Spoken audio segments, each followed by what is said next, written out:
Nah ini jadi satu pekerjaan itu kita pasti tengok dulu ini bagiannya bisa digantikan atau enggak gitu dengan teknologi. Kalaupun digantikan menambah nilai atau enggak. Sebenarnya sih istilah IoT itu pun istilah baru yang baru dikenalkan awal-awal 2010 ya.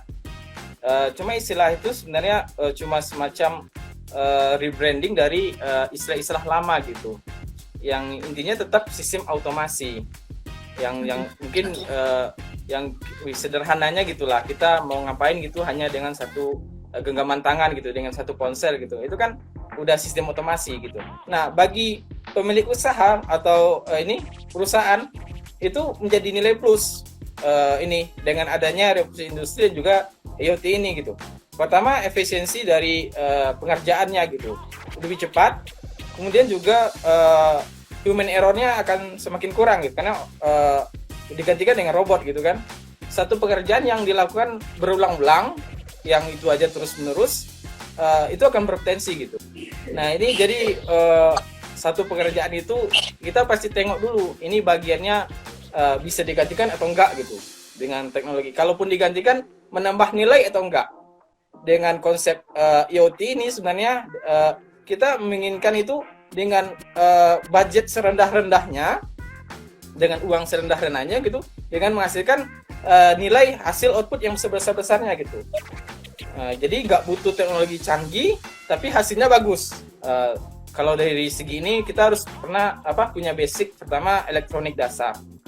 Kawan-kawan bisa kunjungi itu arduino.cc gitu kan. Itu situs official dari Arduino gitu. Yang udah ada pasti masih yang sederhana sih kalau di Indonesia ya, yang DIY gitu, yang sederhana. Contohnya mungkin kayak tadi ada penyiraman tanaman otomatis gitu, ada smart home. Cuma yang udah bergerak di bidang ini, di bidang industri udah jualan gitu ya. Itu kayak ada smart farming, itu dia ini contoh sederhana dia pakai drone untuk mengumpuk tanaman gitu. Jadi nggak petani lagi gitu. Itu udah ada produk, udah ada brand gitu. Kemudian ada kayak pemberi pakan ikan gitu. Itu udah ada brand kayak Evisery ya. Itu ada Evisery, itu dia memberi pakan ikan otomatis yang itu udah dijual ke para ini yang punya bisnis ikan gitu.